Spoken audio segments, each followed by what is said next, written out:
পাখির আওয়াজ শোনো কত সুন্দর লাগছে। সময় এখন দুপুর 1টা, আর বক্রেশ্বর উষ্ণ প্রসবন দেখে আমি চলে এসেছি আই লাভ দুবরাজপুর, এই দেখো সেলফি পয়েন্টের কাছে। আর এখানে আসার মেন কারণ হচ্ছে এখান থেকেই কিন্তু আমরা মামা ভাগড়ে পাহাড়টা এখন দেখবো। আর এই সেলফি পয়েন্টের ঠিক পিছনের অংশেই আছে মামা ভাগড়ে পাহাড়। তো চলো আমরা মামা ভাগড়ে পাহাড়টা একবার দেখে আসি।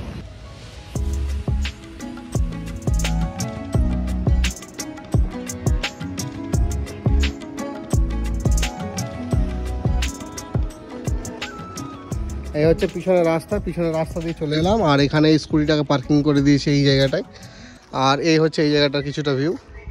আর এখানে একটা মন্দিরও আছে বিশাল উঁচু।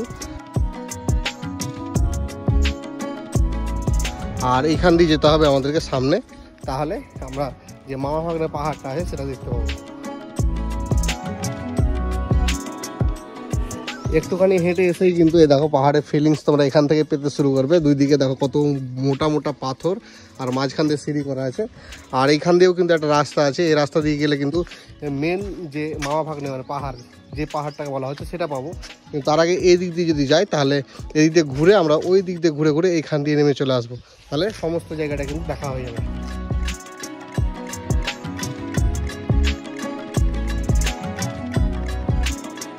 আর একটুখানি ভিতরে এসছি, আর আসা মাত্র এই দেখো কত উঁচু উঁচু পাথর, বড় বড় সব পাথরের সাইজ।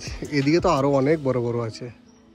এই দেখো একটুখানি এলাম, ওই যে এই সমতল জায়গাটা দেখা যাচ্ছে ওখান দিয়ে এই সিঁড়ি দিয়ে এসেছি। আর এই রাস্তা বরাবর যাব। আর এই রাস্তা কিন্তু পুরোটাই ঢালাই করা আছে, যে হাঁটা জায়গাটুকু এই দেখো। আর এই রাস্তার দুই পাশে এইরকম পাহাড়, মানে খুব একটা যে উঁচু পাহাড় সেটা না, সমতলের উপর হালকা হালকা করে উঠে উঠে আমরা যাচ্ছি। হ্যাঁ, কিন্তু বিশাল উঁচু উঁচু পাথর আছে। এই পাথরের হয়তো মাথায় আমরা উঠতে পারবো না, ওই সাইড থেকে দেখতে হবে। আর এই রাস্তা দিয়ে আস্তে আস্তে কিন্তু এরকম একটা ফাঁকা জায়গা দেখতে পাচ্ছি, এই দেখো। আর এখান দিয়ে যদি এদিকে যাওয়া যায় তাহলে কিন্তু এই দুবরাজপুর শহরের একটা ভালো ভিউ পাওয়া যাচ্ছে এখান থেকে। এই দেখো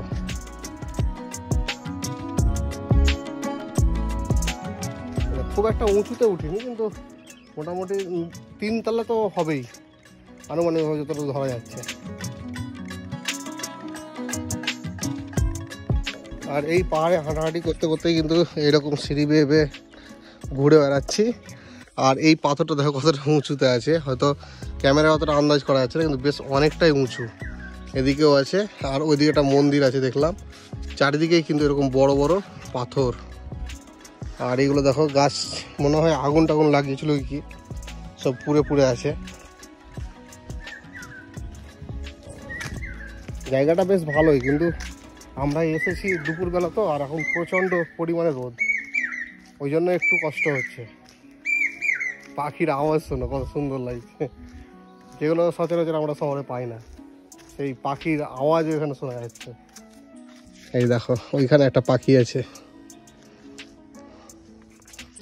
দারুণ লাগবে এই জায়গাটা ঘুরতে। টুরিস্টও খুব একটা নেই, অল্প ফাঁকা ফাঁকা জায়গা, এসে ঘুরে যাবে। শীতকালে আসলে সব থেকে পারফেক্ট। এসেছি মোটামুটি শীতের শেষে বলে একটু কষ্ট হচ্ছে ঘুরতে। অনেকক্ষণ যাবত এই জায়গাটায় হাঁটাহাঁটি করছি, কিন্তু সেরকম খাস কিছু দেখতে পেলাম না। এই আর কি পাথর চারিদিকে আর গাছ, এটাই দেখার।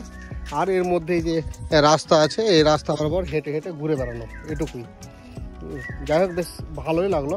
চলো ঘুরতে ঘুরতে আবারও মানে সামনের দিকেই প্রায় চলে এসেছি। আর সামনে আরেকটা পার্কও আছে, আমি যতটুকু দেখতে পেলাম ঢোকার সময়। সেই পার্কটা ঢুকেও দেখবো আমরা যে পার্কের ভেতরে কী আছে।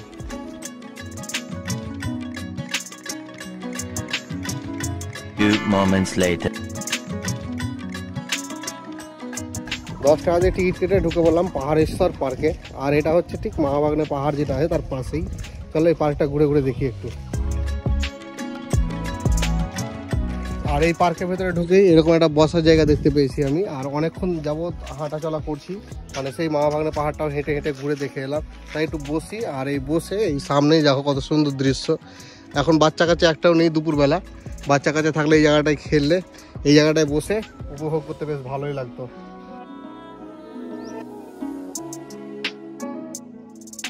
সামনের অংশ থেকে এবার যে জায়গাটায় চলে এসেছি, এখানে কিন্তু আরও দারুণ একটা জায়গা আছে। এই দেখো, বাচ্চাদের বেশি অ্যাক্টিভিটি করার মতন জিনিস কিন্তু এই জায়গাটাতেই আছে, এবং চারিদিকটাই কিন্তু এখানে।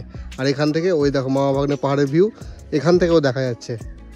আর এই দেখো এখানে স্ট্যাচু আছে, কিন্তু হাত পা সব ভেঙে গিয়েছে এই যে। আর এই হচ্ছে একটা দোলনা। সব মিলিয়ে এখানে কিন্তু অনেকগুলো জিনিস আছে। এখন কেবল পার্কের একটা মাত্র অংশে আছি, আরও পুরোটা ঘুরে দেখি কেমন কি আছে না আছে, সমস্তটাই তোমাদের দেখাবো। আর এই পার্কের ভেতরেই কিন্তু টয় ট্রেনও আছে, যেটা আমি দেখতে পাচ্ছি, কিন্তু এখন বন্ধ আছে মনে হচ্ছে। এই দেখো নেট দিয়ে ঘেরা আছে ভেতরে টয় ট্রেনটা। এই যে এখানে রাউন্ড করে একটা লাইন আছে, আর এখানে টয় ট্রেন, আর এই যে জায়গাটা আছে এখানে কিন্তু স্টেশনও আছে একটা, কিন্তু সমস্তটাই কিন্তু তালা মেরে রাখা আছে, আর ঢুকতে পারা যাবে না ভেতরে। আর এই দেখো ছাগল এখানে চলে এসছে একদম বিনা টিকিটে। ওরাই ভালো, টিকিট ফিকিট লাগে না, আমাদের কিন্তু 10 টাকা করে টিকিট কাটতে হয়েছে। সবই ঠিক আছে, কিন্তু দুপুরবেলা তো ওই জন্য রোদটা বেশি বলে ঘুরতে কষ্ট হচ্ছে। বন্ধু, এই দুপুরে আসতে হবে।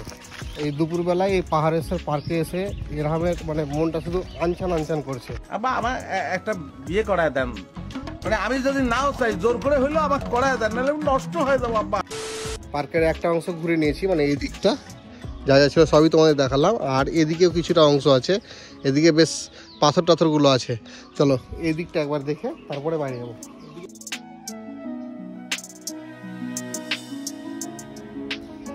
কিছু নাই, শুধু পাথর আর পাথর। এই জঙ্গল অভিযান এই পাথরের মধ্যে দিয়ে দেখো, এর মধ্যে হাঁটা চলা করে বেড়াতো 10 টাকা টিকিট কেটে। ওখানে একটা স্ট্যাচু আছে, সামনে দিতে দেখাচ্ছি আমি তোমাদের। চলো এই দেখো,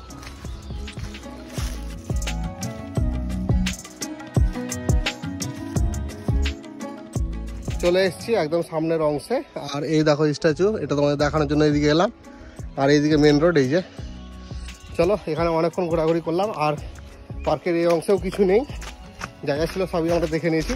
যাই হোক, চলো এবার এখান থেকে বেরিয়ে যাবো। আজকের এই ভিডিওটাকে এখানে শেষ করছি। ভিডিওটা কেমন লাগলো অবশ্যই কমেন্ট করে জানাবে। সুস্থ ভালো থাকো, দেখা হচ্ছে পরবর্তীতে নতুন কোনো আরেকটা এরকম ভিডিওতে। মন চায় ব্যথা পেতে, তাই